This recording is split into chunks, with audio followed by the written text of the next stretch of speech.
dedek kenapa? Kan dari perut mama. Kok bisa di perut mama?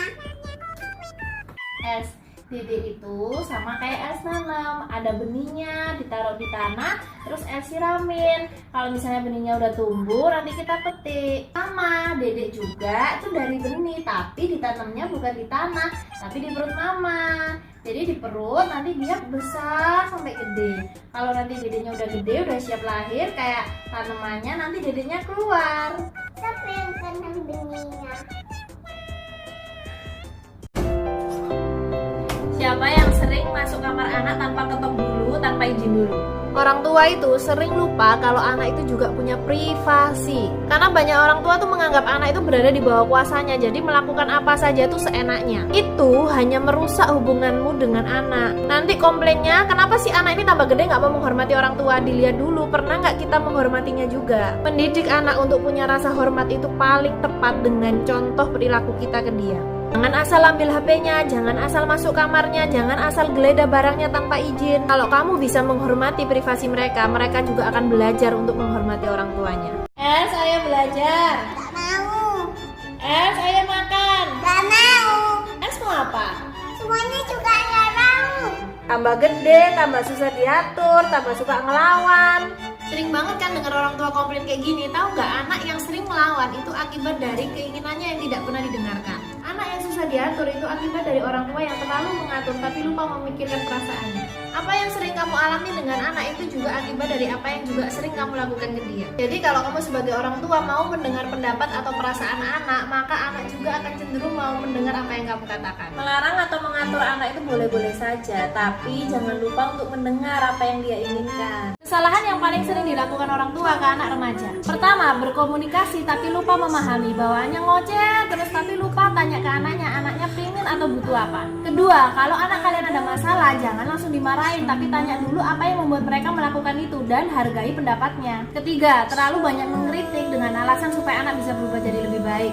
Mengkritik itu tidak akan pernah bisa merubah anak menjadi lebih baik ya. Yang bisa merubah anak menjadi lebih baik itu kalau dia merasa diterima dan dicintai apa adanya oleh orang tuanya. Nah, kalau anak sudah merasa dihargai, baru kita bisa ngobrol dari hati ke hati dan memberikan saran yang terbaik untuk dia, tapi bukan dikritik. Kenapa anak nggak mau dengar perintah kita? Jangan lari. Siapa jangan lari. Siapa jangan lari. Jangan lari. Karena kita salah kasih perintah. Hindari kata jangan. Karena kalau kita bilang jangan lari, yang di otaknya itu adalah kata lari. Jadi lebih baik pakai kata-kata seperti ini. Berhenti. Berhenti ya. Hindari kata jangan. Jadi lebih baik pakai kata-kata yang kamu inginkan terjadi. Contohnya misalnya jangan lari, kamu lebih baik pakai kata-kata berhenti atau stop. Mama boleh nonton nggak? Boleh, 5 menit aja ya? Iya. Janji ya? Iya. Sudah 5 menit yuk. Makasih Mama. Sama-sama. Anak itu nggak akan nurut kayak gini tanpa ini. Tadi udah makan? Suka nggak makan? Kenapa?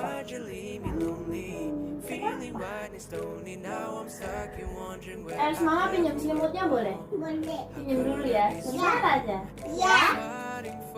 Kalau mau anak nurut itu nggak bisa instan, tapi ada proses yang layak banget untuk diperjuangkan. Apa yang udah kamu lakukan ke anak?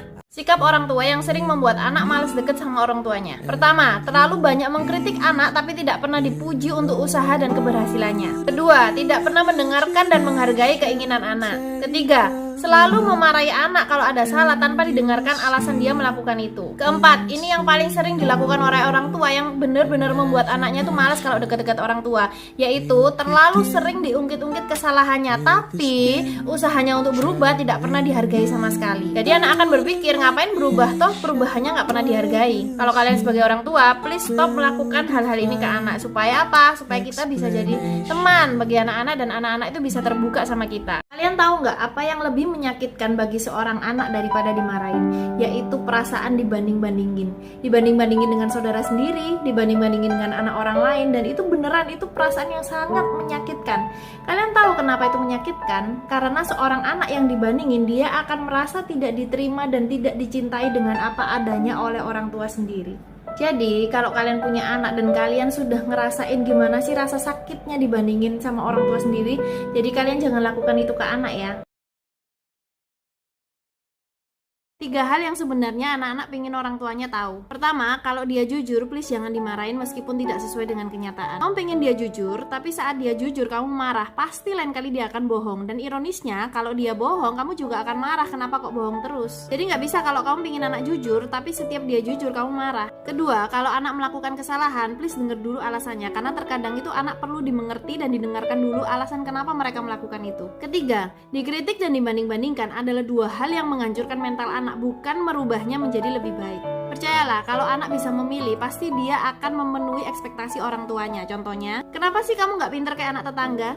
Kalau dia bisa memilih, pasti dia akan mau jadi pinter. Karena apa? Dia juga butuh pengakuan dan pujian dari orang tuanya. Tapi kenyataannya nggak seperti itu. Ada hal-hal lain di mana dia punya kelebihan sendiri. Jadi lebih baik cari aja kelebihan anak dan hargai itu.